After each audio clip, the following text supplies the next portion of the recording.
Dust rose in the sweltering Texas heat as Emma wrestled a fuel hose twice her size, laughter crackling over the CB as truckers mocked her every move. But when a retired general's eyes landed on the black phoenix tattoo, hidden beneath her rolled-up sleeve, silence swept the diner, and the truth began to claw its way free. The Texas sun was a molten disk sinking behind skeletal oil derricks as Emma Johnson guided her fuel tanker off I-20, the brakes moaning under the massive weight of 1,000 gallons of diesel. The truck stop at mile marker 212 looked like it hadn't changed in decades. Faded signs, a patchwork of potholes, and a diner whose neon flickered like a dying star. As Emma stepped down from her rig, the air felt heavier than the fuel she carried, every eye tracking her like a hawk stalking a wounded animal. Whispers started before her boots touched the cracked asphalt. "That's the one, Ghost Rider." The name was both a joke and a ghost story on the CB, a warning to new drivers. Rumors painted Emma as a coward who'd lost her nerve during a military convoy, someone who'd caused an explosion that killed good men before running into the anonymity of civilian trucking. Stories twisted and grew, that she screamed in terror at backfiring engines, that she was cursed, that bad luck followed wherever her tanker rolled. Inside the diner, the heat and greasy air wrapped around her like an unwelcome blanket. Truckers shifted in cracked vinyl booths, legs extending subtly to block her way. A grizzled man in a John Deere cap let out a theatrical sigh as she passed, loudly muttering, "Careful now, boys. Don't want her to crack again and take us all out." Another flicked a bald napkin under her boot, trying to trip her as chuckles spread like wildfire. The smell of burnt coffee and stale resentment hung heavy. Emma ignored them, eyes down, jaw tight. At the counter, the waitress barely glanced at her. The register beeped as Emma paid for a coffee that would taste like ash. Even here, where truckers lived on the edges of polite society, there was a pecking order, and she'd been cast to the very bottom. Back in the parking lot, the dusk had deepened to a bruised purple sky. She climbed into her cab and flipped on her flashlight, eyes scanning the lines and fittings like a ritual she'd performed 1,000 times. Her stomach dropped as the beam caught the airlines. Clean, deliberate slashes in the rubber hoses. Cool night air brushed her face as she knelt, feeling the sticky edges of the cuts. It wasn't just a prank. It was a message. You don't belong here. Rage and exhaustion warred inside her as she replaced the lines with spares she kept under the bunk. A few rows over, silhouettes gathered in the glow of tail lights. She could hear snatches of conversation. "She shouldn't be on the road," one voice grumbled. "Can't believe she's still alive," another said darkly, as if her survival itself was an offense. Every night was like this. Every stop. Emma's life had become an endless loop of tension, rolling into towns where word of Ghost Rider preceded her, performing repairs on vandalized hoses or valves, then vanishing into the night to escape the smirks and sideways glances. It was a cycle of silence and survival, and she kept moving because stopping meant letting the lies catch up. When her rig finally pulled out onto the black ribbon of highway, she gripped the wheel until her knuckles ached. The darkness beyond the reach of her headlights felt like the only place she could breathe. Each mile marker slipped beneath her tires like the ticking of a clock counting down to a reckoning she could neither predict nor prevent. Memories surged in the drone of the engine. The roar of RPG fire in a rocky pass overseas, the smell of scorched earth, the screams on the radio, the impossible choice she made, and the order she disobeyed. Sleep, when it came, was fractured and shallow. On nights she managed to catch a few hours in the cab. She dreamed of fire and shadows, of a convoy in chaos, and a call sign crackling through her headset. Phoenix 1. She'd wake with a start, heart pounding, eyes darting to the darkness outside her windows as if expecting enemies to burst from the night. And yet, for all the isolation and whispered threats, Emma couldn't stop driving. Out here on highways stretching from dusty border towns to neon-lit cities, she felt closer to the person she used to be, the one who believed in duty, honor, and sacrifice, the one who once thought saving lives mattered more than saving face. Still, the road was growing lonelier. The further she drove, the clearer it became. No matter how many miles she put between herself and the past, the same rumors awaited her at every stop. In small trucking circles, lies traveled faster than any rig. Her only moments of peace came under starlit skies when the CB fell silent, and the hum of tires on asphalt lulled her into a rare calm. On these quiet stretches, she whispered names of the soldiers she couldn't save, their memories etched in every mile.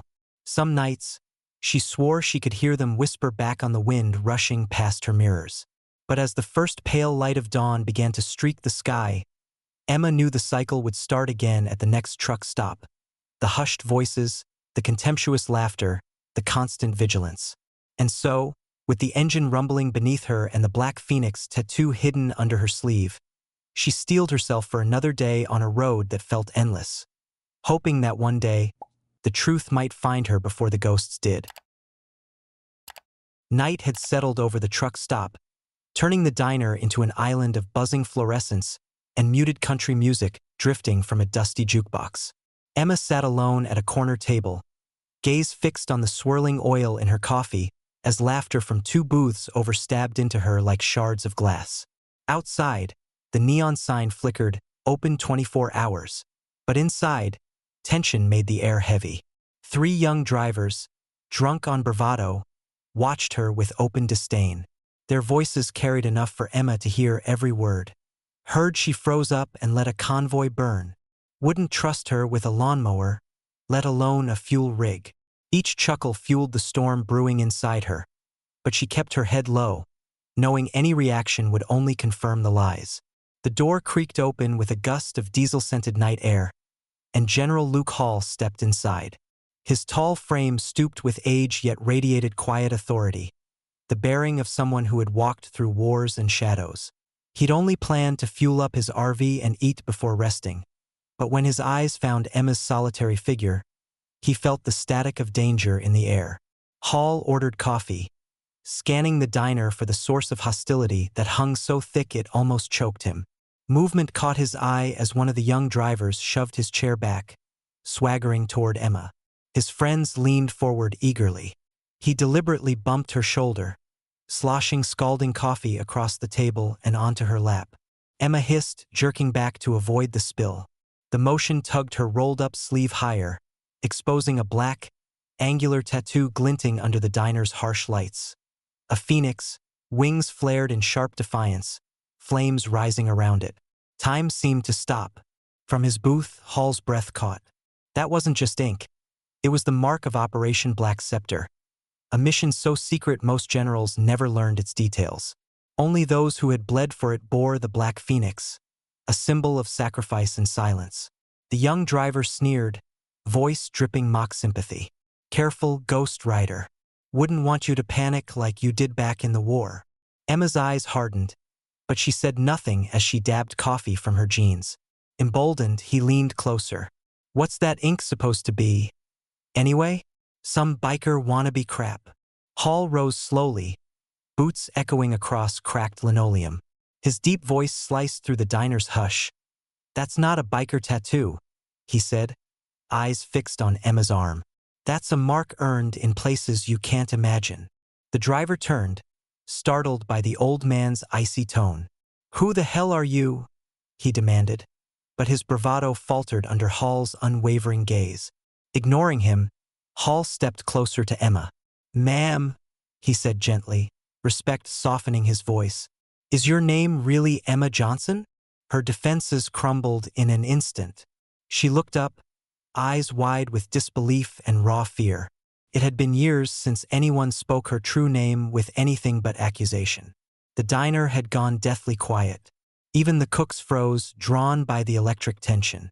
The young driver shifted uneasily as Hall's eyes bore into him. Hall nodded slowly, as if confirming what he dreaded. You were there, he said hoarsely. Operation Black Scepter. The mountain ambush. I read the reports. I remember what they said happened. Emma's shoulders sagged, memories crashing through the walls she'd built. The chaos of the convoy under attack, the fateful choice to disobey orders, and the crushing betrayal when command twisted her actions into cowardice. The driver tried to retake control with a sneer. What is this bedtime for old men? Everyone knows what she is. Hall's voice rose, steel hard. What she is, he thundered. is a soldier who saved lives when others would have run. And if you knew what she sacrificed, you'd thank her on your knees. A heavy silence fell, the kind that makes hearts pound. Emma's eyes glistened with tears she hadn't let fall in years. Her hands shook, not with fear but with the release of a truth she thought she'd die hiding. Around them, the diner's patrons shifted uncomfortably. Eyes turned to Emma with uncertainty, even regret instead of scorn. The driver's mask of bravado cracked, and he backed away, his friends quickly following him out the door, leaving cash on the table as they fled the suffocating silence. Hall watched them go before turning back to Emma, his voice lowering to a quiet rumble. "I know what they've said about you," he said, leaning closer so only she could hear. "But I know what really happened, and I swear to you, I will see your name cleared." Emma's head shook slightly, her voice catching. "You don't know what you're getting into." A sad, resolute smile crossed Hall's face. "I've spent a lifetime in the dark corners of this world," he said firmly. "I know exactly what I'm getting into." As hushed conversations slowly resumed, Hall motioned for Emma to join him at a table farther from curious eyes. Under the diner's humming lights, two people bound by secrets began to piece together a past long buried, and unknowingly ignited events that would send shockwaves through the tight-knit trucking world. Night had settled deep over the truck stop by the time Emma and General Hall found themselves sitting opposite each other in a quiet corner booth. Outside, semis hummed softly as drivers slept or rolled on into the darkness, oblivious to the storm of truths unraveling in the diner's dim light. The scent of burnt coffee hung between them as Emma, hands curled tight around a chipped mug, finally let her guard slip. She started haltingly, words scraping past a throat unused to confessions. "It was supposed to be a simple convoy escort through a mountain pass," she said, eyes distant, seeing not the diner but a dusty, sun-blasted road halfway across the world. "We were told to move a high-value asset to an extraction point. The brief said local hostiles were scattered, but it was a lie. They were waiting." Hall listened in silence, his face carved in granite. He remembered the fragmented after-action reports. Radio logs full of static, conflicting timelines, soldiers missing or dead, a mission buried in a mountain of classified memos. Now, hearing it from Emma herself, the pieces clicked together like a puzzle, revealing a damning picture. "We hit an IED first," Emma continued, voice cracking as her memories surged. "Then small arms fire from both sides of the pass. Chaos. Screams. I kept hearing one voice on the radio, the asset's handler, begging for help. But command told us to hold position, wait for air support that never came. I couldn't leave them to die." She paused, staring at the scarred tabletop, as if seeing the flames that once consumed her convoy. "I broke formation, took my rig up the slope, drew fire away long enough for them to get the asset clear. But by the time the dust settled, our team was gone or scattered. And command, they needed someone to blame for the mess."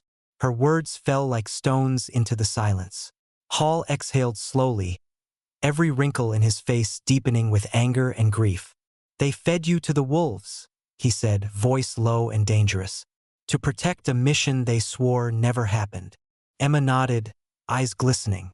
"They told the survivors I panicked, that I disobeyed direct orders. The paperwork was signed before I even left the field hospital. They discharged me with a black mark and a warning to keep my mouth shut if I wanted to stay out of prison. So I disappeared into trucking, took fuel jobs no one wanted, changed my name, kept moving." As they spoke, the diner's quiet was punctuated by the soft crackle of static drifting from a CB radio at the counter. Unbeknownst to them, snippets of their conversation had already started leaking onto the airwaves. One of the younger drivers from earlier, shamed by Hall but too cowardly to face him directly, had slinked back to his cab, and now repeated every word he'd overheard into the CB, desperate to regain his standing among the night's drivers. Within minutes, Emma's name, and the words "Black Ops," "Convoy Ambush," and "Cover Up" rippled across the ether. Radios lit up in rigs from Oklahoma to New Mexico. Some scoffed at the wild tale. Others, especially veterans who'd driven trucks to forget their own scars, listened with a growing sense of dread and kinship. As Emma and Hall continued to piece together the past, the retired general realized the scale of what they were up against. "This isn't just about clearing your name," he said grimly. "If we expose this, we're going to hit a hornet's nest. The same people who buried Black Scepter won't hesitate to protect themselves." Emma's eyes flashed with defiance that had lain dormant for years. "Then let them come," she whispered. "I'm tired of running." Outside, a pair of unfamiliar black SUVs rolled slowly past the truck stop entrance, their headlights sweeping the lot like searchlights. Emma and Hall didn't notice, but a grizzled old trucker at Pump 7 did, and his hand drifted instinctively to the small radio clipped to his belt. Moments later, his gravelly voice crackled across the CB. "Heads up, boys and girls. Got suits sniffing around mile marker 212. The warning reached rigs parked miles down the interstate, carried by drivers who felt the tension tightening around Emma's story like a noose. Some began to rally. Were veterans who recognized the Phoenix tattoo, old friends of Hall's who still owed him favors, and even rivals who hated bullies more than they loved gossip. The network of lonely souls bound by the road began to stir, galvanized by the idea that one of their own had been wronged in a way they all feared. Back inside the diner, Hall laid out a plan. He would use his connections in veteran organizations to find allies, leverage old favors, and collect records hidden deep in the military's bureaucracy. Emma would keep driving, staying mobile while he gathered proof. But neither of them realized how quickly the rumors spreading across the CB would outpace their plans, or how many eyes, both sympathetic and dangerous, were now fixed on the quiet woman hauling fuel under the call sign Ghost Rider. As the first pale hints of dawn seeped into the night sky, Hall and Emma parted in the parking lot with a solemn handshake. Around them, a convoy of rigs began to stir like waking giants, drivers checking mirrors and fueling up with fresh resolve. Some offered Emma nods of cautious respect. Others tuned their radios to the right frequency, waiting for the next piece of the puzzle. Emma felt a sliver of hope cut through the constant fear. But hope was fragile, and in the distance, headlights pierced the darkness, heralding the approach of forces determined to keep old secrets buried. The early morning sky was painted in streaks of orange and purple as Emma guided her rig down the empty highway, dawn breaking across the vast Texas plains. Her headlights cut through the mist rising from the fields, illuminating road signs that felt like milestones on a journey she'd never imagined surviving. But this time, every mile brought not only fear of being hunted, but also whispers of something new: solidarity. Overnight, the CB chatter had transformed. Where once drivers spoke of Ghost Rider with disdain, now voices rose with cautious curiosity and quiet outrage. Old veterans keyed their mics to share their own stories of cover-ups and forgotten sacrifices. Drivers she'd never met offered rolling updates on suspicious vehicles and shared routes where she could refuel safely. Emma had become a symbol, a rallying point for those who'd spent years swallowing injustice and loneliness on the open road. Back at mile marker 212, General Hall worked tirelessly, his old hands trembling with both exhaustion and adrenaline as he made calls from his RV parked in the truck stop lot. He reached out to trusted friends from his years of service, colonels who'd retired with secrets of their own, journalists with more courage than sense, and lawyers who specialized in veterans' rights. Every conversation chipped away at the wall of silence that had imprisoned Emma for years. As proof trickled in, mission logs, declassified snippets of communications, testimonies from soldiers who'd served with Emma, Hall compiled a damning dossier. Word spread like wildfire among veterans groups and trucker forums. Social media lit up with hashtags demanding the truth about Operation Black Scepter, and Emma's story began trending in communities that had once been blind to the quiet war fought by those who carried the nation's burdens. Meanwhile, Emma kept rolling. The road felt different now. Friendlier, safer, alive with drivers who flashed lights in silent support or keyed their CBs to whisper encouragement. She felt like she was no longer alone in the cab, that every mile was shared by the thousands listening to her story unfold across America. At dusk 3 days later, Hall organized a makeshift press conference right at the heart of the mile marker 212 truck stop. Word had spread far beyond the trucking world. Reporters lined the dusty lot, cameras rolling. as rigs formed a protective semicircle around Emma's tanker. Drivers of every stripe, men and women who once mocked her, now standing shoulder to shoulder, filled the lot in a quiet, determined show of unity. As the cameras focused, Hall stepped forward with the dossier in his hands. His voice carried the weight of decades of command. Tonight, we stand to set the record straight. Emma Johnson did not panic. She did not run. She made the only choice that could save lives, and was sacrificed to protect a lie. He detailed the mission's true events, the betrayal by command, and the campaign of silence that followed. He held up photos of the Black Phoenix tattoo, documents with official stamps and signatures, statements from former comrades who spoke of Emma's bravery under fire. His words echoed through the lot, punctuated by the low rumble of idling engines like a chorus of steel giants. As the truth flooded out, Emma stepped forward, her face pale but resolute. She met the cameras without flinching, her voice calm and unbroken as she spoke. "I never wanted glory. I just wanted to protect my team. And for years, I let them say I was a coward because I thought silence kept others safe. But I won't hide anymore." Across the country, millions watched live streams on their phones and laptops, many for the first time seeing the human cost of secrecy in conflicts fought far from home. Veterans called into news stations to share their support, and trucking companies began issuing statements disavowing the harassment Emma endured. Within hours, the Department of Defense announced an internal review of the convoy incident, pressured by a public that refused to let the story fade. In the days that followed, Emma's name was cleared in official channels. She was offered public apologies by military representatives, and more importantly, embraced by a community she thought had forever cast her out. Trucking companies once complicit in sabotaging her career now lined up to offer contracts, eager to be part of the movement that demanded fair treatment for drivers who bore invisible scars. Emma chose to keep driving, but on her own terms. Her rig now bore a new handle painted on the door, Phoenix Rising. Wherever she went, she was met with respect, nods, waves, and quiet words of gratitude from strangers who'd once turned their backs. Every stretch of highway became a reminder that sometimes redemption doesn't come with medals or parades, but with a simple understanding: you are not alone. As for General Hall, he stayed in touch, checking in from his RV as he continued his travels across the country. Together, they launched a small foundation dedicated to supporting truckers with military backgrounds, offering legal aid, mental health resources, and advocacy, a testament to the power of truth and the strength of those who refuse to let lies define their legacy. And so, under skies endless and open, Emma rolled on, not as the ghost rider of cruel rumors, but as a survivor, a hero, and a symbol of hope for every soul still fighting silent battles.